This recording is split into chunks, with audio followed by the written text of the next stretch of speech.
Assalamualaikum warahmatullahi wabarakatuh. Innal hamdalillah nahmaduhu wa nasta'inuhu wa nastaghfiruh wa na'udzu billahi min shururi anfusina wa min sayyiati a'malina. Man yahdihillahu fala mudilla lahu wa man yudlil fala hadiya lahu. Wa asyhadu an la ilaha illallah wahdahu la syarika lah wa asyhadu anna Muhammadan abduhu wa rasuluh sallallahu alaihi wa ala alihi wasallam. Ya ayyuhalladzina amanu taqullaha haqqa tuqatih wa la tamutunna illa wa antum muslimun. Amma ba'du, fa inna asdaqal hadits kitabullah wa khairul huda Muhammadin sallallahu alaihi wa ala alihi wasallam, wa syarrul umuri muhdatsatuha fa inna kulla muhdatsatin bid'ah wa kulla bid'atin dhalalah wa kulla dhalalatin finnar. Ikhwani wa akhwati jamaah kajian Majlis Ta'lim Baiti Jannati, alhamdulillah kita pada kesempatan Sabtu malam Ahad ini sebagaimana biasa kita berkumpul bersama dalam kajian rutin kita ini. Dan alhamdulillah pada kesempatan pekan pertama di bulan Oktober 2023 ini, kali ini yang menjadi tuan rumah adalah saudara kita Joni Al-Minangkabawi. Semoga pengajian ini menjadikan barokah di rumah tangga beliau, menjadikan rumah tangga beliau dan istri dan keluarga besar dan anak-anak menjadi semakin sakinah, mawaddah, warahmah, dan anak-anaknya menjadi anak-anak yang soleh dan solehah. Amin ya rabbal alamin. Assalamualaikum. Iya. Yang soleh belum ada, Ustaz? Yang solehah dan suami dan yang soleh. Protes dia. Ikhwan dan akhwat sekalian, kita akan masih melanjutkan pelajaran kita, yakni keluarga sakinah. Sebagaimana yang kita ketahui pada pertemuan sebelumnya kita telah membahas yakni yang berkaitan dengan kewajiban-kewajiban kita sebagai suami, dan itu menjadi hak istri kita. Dan kita telah selesai membahasnya, menyampaikannya. Maka pada kesempatan malam hari ini kita masuk kepada poin selanjutnya, poin yang ke-10, yakni kewajiban-kewajiban istri. Ini sepertinya lebih kepada istri ya, ini orang tua, orang rumah kita masing-masing ya. Jadi hak suami yang harus dipenuhi oleh istri. Story. Enggak, agak putar itu ke sana. Situ. Ah. Ya. Ketahuilah saudara-saudaraku bahwa seorang suami itu adalah pemimpin di dalam rumah tangga, dan juga pemimpin bagi istrinya, bagi anak-anaknya. Ya, karena Allah telah menjadikan kita, mewajibkan kita tersebut. Dan Allah memberikan keutamaan kepada kita kaum laki-laki yang lebih besar dari wanita. Salah satunya adalah kita suami laki-laki itu berkewajiban memberi nafkah kepada istri kita. Allah Subhanahu wa taala berfirman, "Ar-rijalu qawwamuna 'alan nisa bima faddalallahu ba'dahum 'ala ba'd wa bima anfaqu min amwalihim." Laki-laki itu atau suami itu pelindung bagi wanita, yakni perempuan, istrinya. Kenapa? Karena Allah telah melebihkan sebagian mereka, yakni para suami laki-laki itu, atas sebagian yang lain, para istri perempuan. Dan karena mereka, para suami laki-laki itu telah memberikan nafkah dari hartanya. Surah An-Nisa ayat 34. Oleh karenanya dari ayat ini, para wanita, suami Anda itu mempunyai hak atas diri Anda yang harus Anda pelihara. Ya, apa itu? Yakni ditaati dan ditunaikan oleh para istri dengan baik. Yang dengan sebab itu akan menyebabkan para istri masuk surga. Ya, sekali lagi, masing-masing kita, para suami dan istri, itu memiliki hak dan kewajiban. Apabila menjadi hak suami, maka kewajiban bagi istri. Apabila hak istri, maka itu kewajiban bagi suami. Walahunna mislul lazi alaihinna bil ma'ruf walir rijali alaihinna darajah wallahu azizun hakim. Dan mereka, para wanita itu memiliki hak seimbang dengan kewajibannya menurut cara yang pantas. Tetapi para suami memiliki kelebihan di atas mereka. Allah Maha Perkasa, Maha Bijaksana. Surah Al-Baqarah ayat 228. Oleh karenanya, kewajiban seorang istri yang menjadi hak para suami yang pertama adalah ketaatan istri kepada suaminya. Jadi setelah wali Anda, wahai para istri, wahai wanita, menyerahkan Anda kepada suami Anda, yakni ketika ijab qabul, menikahkan Anda, ya, setelah itu maka kewajiban taat kepada suami menjadi hak tertinggi yang harus dipenuhi. Ya. Setelah kewajiban taat kepada Allah dan kepada Rasulullah sallallahu alaihi wasallam.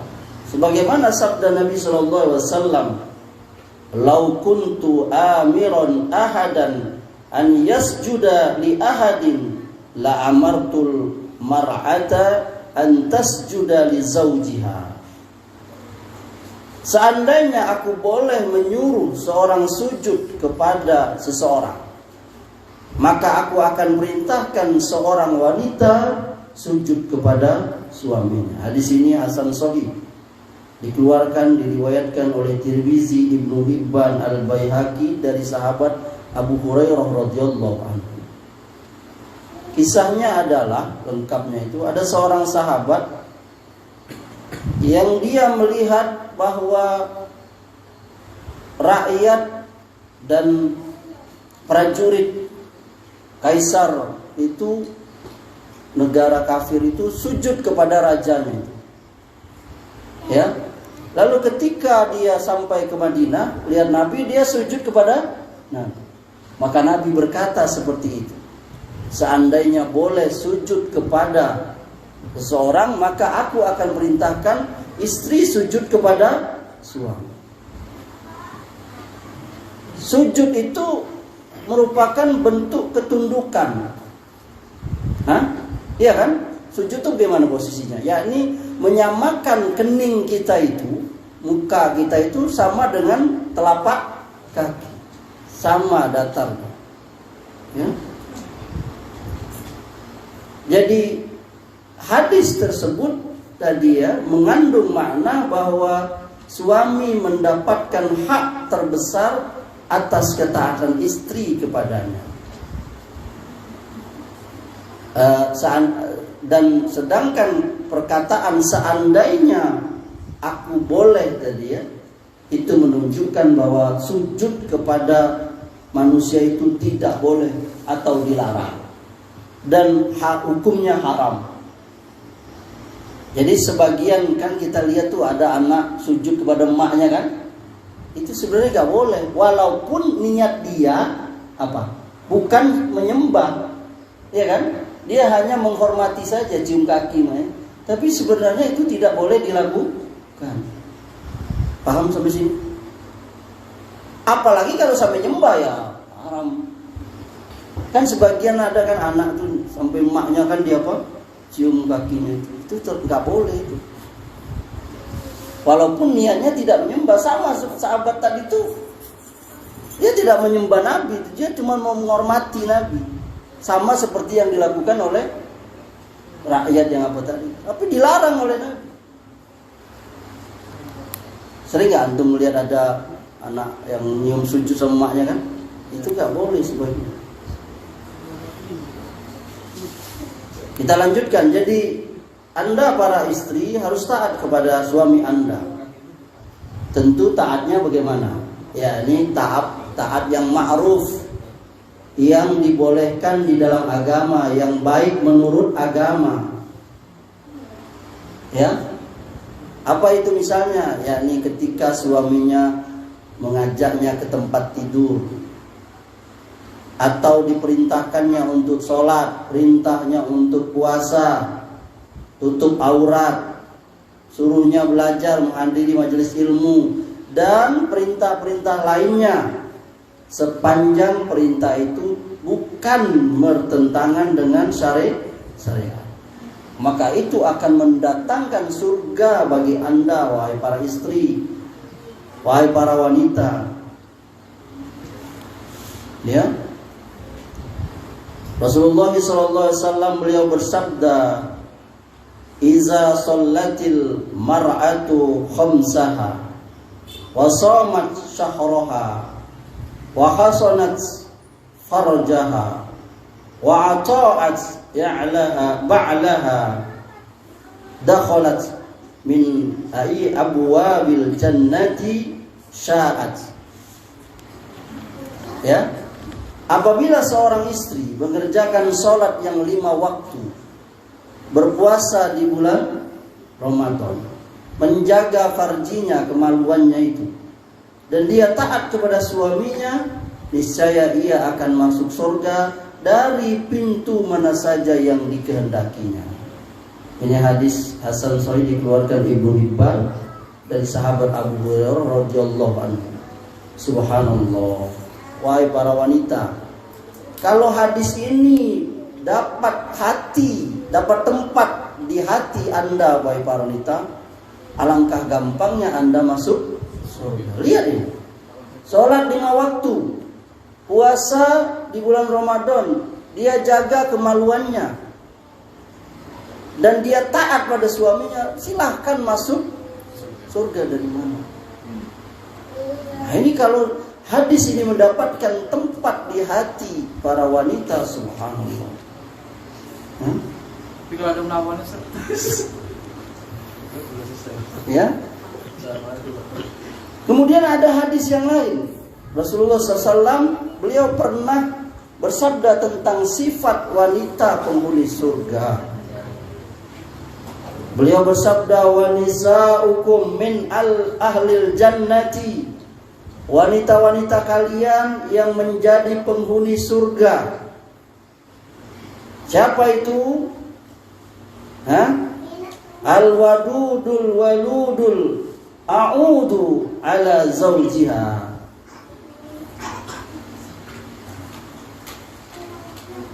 Allati iza ghadiba ja'at hatta tad'a yadaha fi yadi zawjiha wa taqulu la azuqu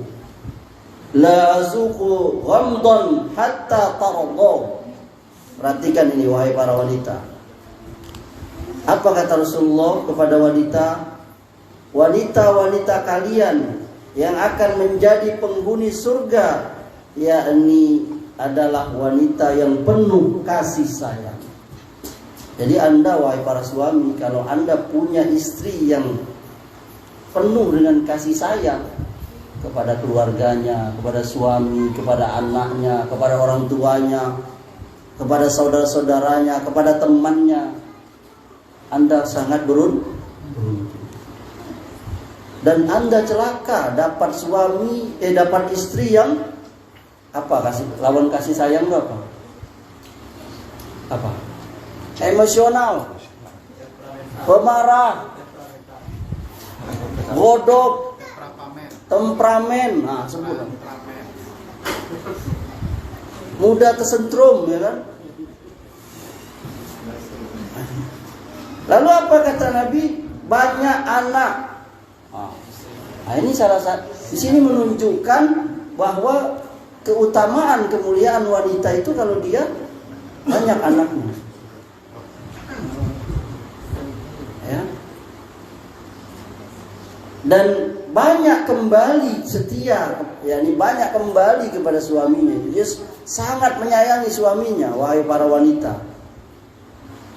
Nah, jadi ada wanita itu kata Rasulullah yang dia sangat mencintai suaminya, sangat setia dengan suaminya itu. Sampai kalau suaminya itu marah kata Rasulullah, iza ghadiba ja'at. Nah, ini. Apabila suaminya marah, ia mendatanginya dan meletakkan tangan di atas tangan suaminya. Lalu dia apa? Dia berkata, wa yaqulu la azuqu ghamdan hatta tarda. Wahai suamiku, aku gak bisa tidur nyenyak sampai engkau ridho. Subhanallah. Alangkah beruntungnya suami yang dapat istri seperti ini. Dan ini Nabi mengatakan, wanita seperti ini dia penghuni surga, yang pengasih sayang. Antum lihatlah kalau dapat istri yang penyayang sama anaknya. Kan beda tuh dengan istri yang pemarah kayak anaknya. Kan ada tuh istri pemarah, ibu pemarah dengan anak kan, nanggung anak itu. Betul lah. Salah dikit, pang. HP-nya tersentuh dikit, pang. Gitu kan. Suaminya telat, bang. Suaminya cepet balik, marah pula. Subhanallah. Ini hebat sekali ini wanita seperti ini, penuh kasih sayang. Dan memang ini berat. Ini coba para wanita. Ini kajian untuk para wanita kan. Wanita yang penuh dengan kasih sayang. Dan sangat setia sama suaminya gitu. Ada wanita yang seperti ini sangat cinta kepada suaminya. Sampai kalau suaminya marah, dia yang minta maaf. Bu, ibu-ibu nih, coba lihat. Kalau hadis ini dapat di hati ibu-ibu, masya Allah ibu-ibu. Sampai dia bilang, aku gak bisa ridho, aku gak bisa tidur bang kalau abang gak ridho. Padahal yang salah siapa? Suaminya. Dia yang minta maaf. Tapi memang berat ini ibu-ibu. Dia sifat ini tidak diberikan kecuali kepada istri yang sangat bertakwa. Bayangin dia yang benar, suaminya yang salah gitu. Malah dia yang minta maaf gitu. Maaf bang, ya Allah. Ini bapak-bapak nyengir semua kayaknya. Senang benar bapak-bapak ini. Karena kemarin sudah bapak udah dibahas kan kewajiban Anda sebagai suami. Ini sekarang ibu-ibu lagi. Ya. Dikisahkan di zaman Rasulullah SAW ada seorang wanita datang dan dia ngadu perlakuan suaminya kepada Rasulullah SAW. Ya, dari Husain bin Mihsan, bahwasanya saudara perempuan dari bapaknya, berarti siapa? Bibinya. Bibinya itu pernah datang kepada Rasulullah SAW karena ada keperluan. Setelah keperluannya itu selesai, Nabi SAW bertanya kepada bibinya itu. Apa pertanyaan Nabi? Apa kau sudah punya suami? Kata bibinya Husain bin Mihsan, sudah. Lalu Nabi SAW bertanya lagi, bagaimana sikapmu kepada suamimu? Apa kata bibinya tadi? Aku tidak pernah mengurangi haknya kecuali yang aku tidak mampu mengerjakannya. Yakni bibinya Husain bin Mihsan ini dia melakukan kewajiban dia sebagai seorang istri sempurna. Maka Rasulullah SAW menjawab, "Fanzuri aina anti minhu fa innama huwa jannatuki wa aunaruki."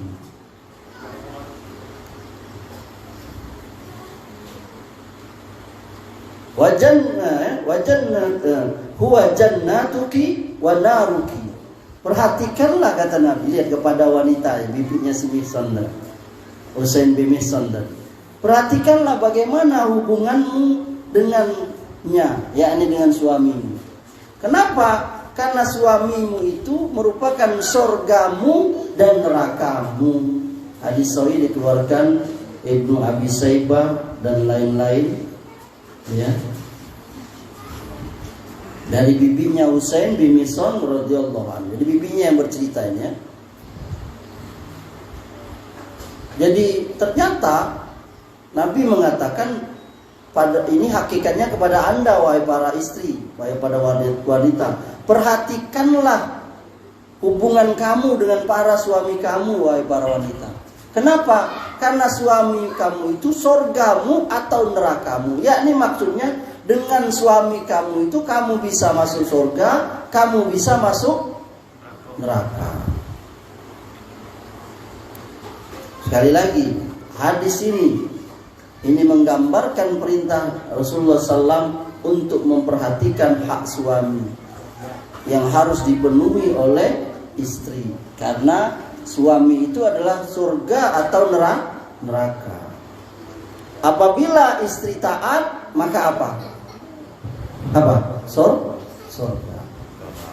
Apabila dia mengabaikan hak suaminya, lalu tidak menjalankan kewajibannya, maka dia akan terjatuh ke jurang neraka. Nas'alullah as-salamah wal afiyah, ya.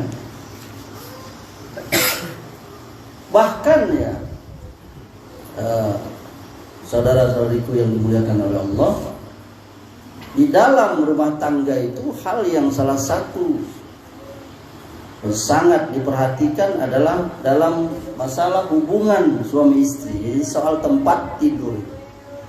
Dan Nabi SAW sampai memberikan keterangan tentang hal ini. Jika sang istri menolak ajakan suami, maka dia bisa dilaknat oleh malaikat.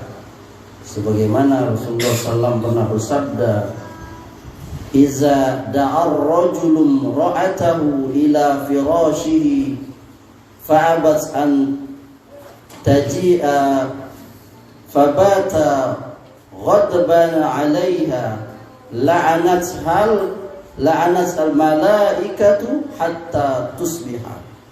Apabila seorang suami mengajak istrinya ke tempat tidur dan istrinya menolaknya sehingga membuat suaminya murka, maka si istri akan dilaknat oleh malaikat sampai waktu subuh. Hadis sahih dikeluarkan Bukhari, Muslim, Ahmad, Nasai, Baihaqi dari sahabat Abu Hurairah radhiyallahu anhu.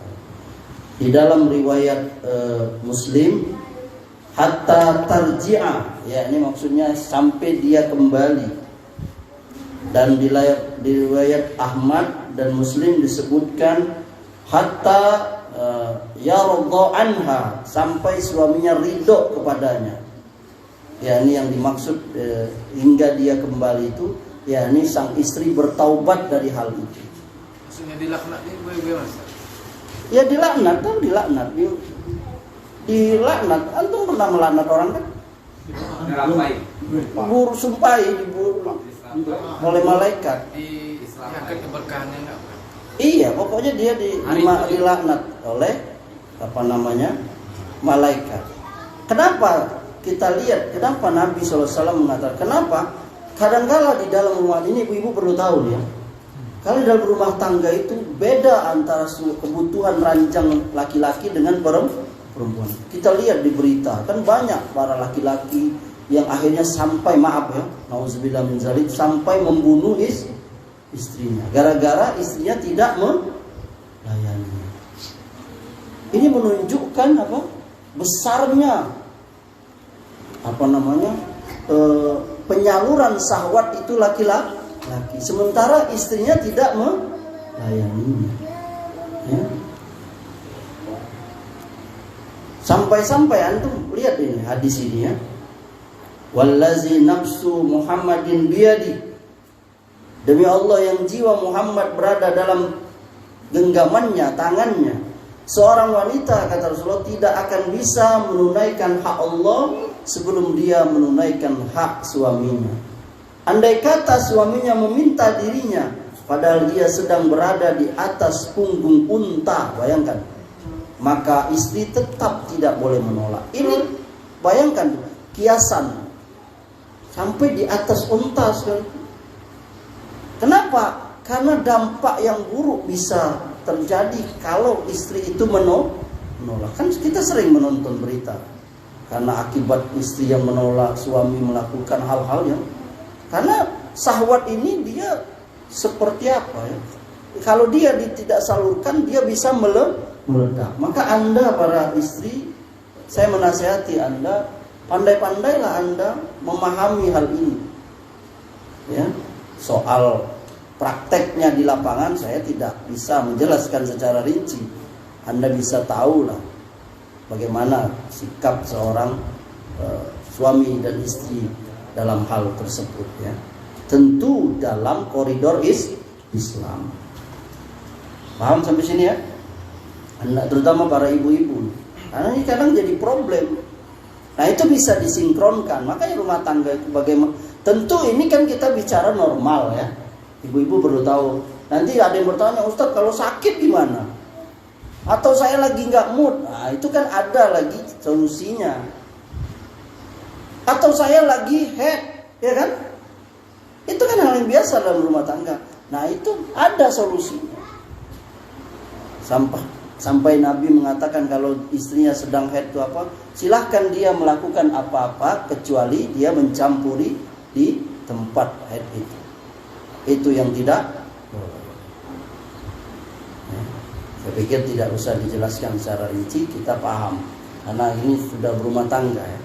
Nah, jadi intinya adalah istri dia tahu bagaimana agar suami ini bisa reda yang namanya syahwatnya itu. Sampai-sampai wahai para istri, Anda perlu tahu ya, seorang istri bahkan ya, dia dilarang puasa sunat. Nah, kalau suaminya tidak mengizinkan. Ustaz, jadi saya nanya dulu sama suami, ya. Siapa tahu dia misalnya kalau suaminya jelas di luar terus ya nggak masalah kan kerja. Tapi kalau pas hari Ahad misalnya suaminya lagi libur di rumah baik, tahu suami istrinya puasa ya kan? Apa gawe aku nih? Ketahu si Erlan. Erlan nak ajak bininya itu tahu ya. Ya kan? Apa gawe saya katanya? Udah payah jemput kamu kau katanya kan? Ya aku aja bekam katanya. La ilaha illallah. Nah itu jadi sampai seperti itu. Sampai kata Nabi, tidak boleh seorang wanita puasa. yakni puasa sunat, sedangkan suaminya ada di rumah, yakni tidak lagi safar, kecuali dengan izinnya. Yang selanjutnya, tidak boleh ia mengizinkan seseorang masuk ke dalam rumahnya kecuali dengan izinnya, yakni izin suami. Jadi ibu-ibu ingat nih, kalau suami Anda bilang aku tidak suka dengan situ, maka Anda nggak boleh masukkan orang itu ke rumah. Ya. Dan apabila sang istri menafkahkan harta dari usaha suaminya tanpa perintahnya, maka separuh pahalanya itu untuk suaminya. Ini hadis sahih dikeluarkan Bukhari, Muslim, Abu Dawud dari sahabat Abu Hurairah radhiyallahu anhu. Jadi dalam hadis ini ada 3 faedah atau 3 pelajaran yang bisa kita ambil, ikhwan dan akhwat sekalian. Yang pertama, dilarang puasa sunat Anda wahai para istri kecuali atas izin suami. Kedua, tidak boleh mengizinkan orang lain masuk rumah suami kecuali atas izin suami. Tiga, apabila Anda mau bersedekah, infak harta suami, hendaknya izin suami. Ya. Bahkan larangan puasa sunat tanpa izin suami ini larangannya haram sampai. Ini yang mengatakannya Imam Nawawi rahimahullah. Kenapa? Imam Nawawi berhujjah, beliau berkata, karena hal ini, yakni para suami itu punya hak untuk bersenang-senang dengan istrinya itu setiap hari. Hak suami ini tadi sudah kita katakan ya, sekaligus merupakan kewajiban seorang istri, yakni melayani suaminya setiap saat. Dan itu tidak boleh terabaikan dengan alasan amalan sunnah atau amalan wajib yang dapat ditunda pelaksanaannya. Terjawab ya. Macam mana Ustaz, kami mau puasa wajib Ramadan? Kan ada kan ibu-ibu kan harus bayar ya. Ada seminggu 15 hari dah. Nah kalau suaminya bilang, udahlah besok aja kau puasa aku udah ini. Nah udah tunda, gak apa-apa. Selama puasa wajibnya itu bisa ditunda. Nah. Tapi hari siang Ramadan, gak usah diikuti itu. Itu setan suaminya tuh. Ya kan? Panggil Pak RT itu, suruh Pak RT ininya. Ya kan? Ngapu suami saya kalau. Udah panggil Ustaz Erlan, suruh ruqyah. Tahu bulan Ramadan siang-siang, ya kan? Tapi kalau di luar Ramadan, misalnya boleh ditunda besok. Puasa apa kau dek? Puasa bayar Ramadan kak? Besok aja lah yo. Udah ikut aja suami itu. Kelak dikasih hadiah oleh suami itu, tenang aja. Kasih kunyit di jari kelingkingnya gitu kan. Insya Allah tuh 2 gram. Tuh para bapak tuh jangan pelit sama istrinya itu. Kalau mampu ya. Jadi sekali lagi tadi. Jadi kewajiban melayani itu tidak boleh, melayani suami itu istri tidak boleh terabaikan dengan alasan amalan sunnah. Juga amalan wajib tapi yang bisa ditunda pelaksanaan. Kenapa? Ini melayani suaminya lebih penting gitu. Bahaya gitu. Ini saya lagi ibu-ibu saya tekankan. Kenapa Nabi bilang sampai walaupun di atas penuh unta, itu menunjukkan bahayanya. Dari sini kita mengetahui. Coba Anda, kita lihat anak-anak kita yang bujang hidup di zaman sekarang. Bagaimana mereka menahan syahwatnya itu yang bergejolak, di mana wanita-wanita tabarruj, film-film gak bener itu, pergaulan bebas. Gimana laki-laki coba? Maka Anda, wahai para orang tua, kalau anak Anda sudah minta nikah, tidak nikahin berdosa. Gimana mereka menahan gejolaknya itu? Syahwat yang bisa meledak setiap saat selama dia normal. Maka Nabi mengatakan, wahai pemuda, kalau kamu belum sanggup untuk menikah, puasa. Karena puasa bisa menahan. Nah itu, jadi ini perlu jadi perhatian ya, bagi suami istri ya.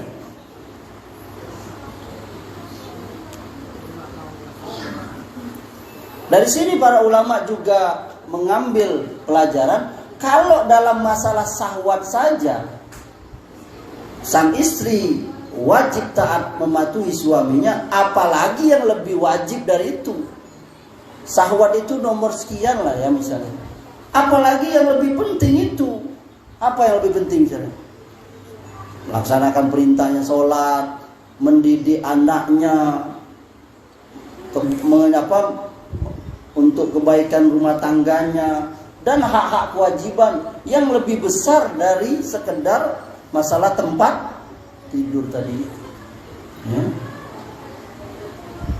Sampai tadi dikatakannya Al-Imam Ibnu Hajar, tadi Imam Nawawi, Al-Imam Ibnu Hajar rahimahullah sampai mengatakan dalam hadis ini terdapat petunjuk bahwa hak suami lebih utama dari amalan sunnah. Kenapa? Karena hak suami itu adalah amalan wajib atau kewajiban bagi istri. Jadi kita udah tahu kaidahnya bahwa mengamalkan amalan wajib lebih didahulukan dari amalan sunnah.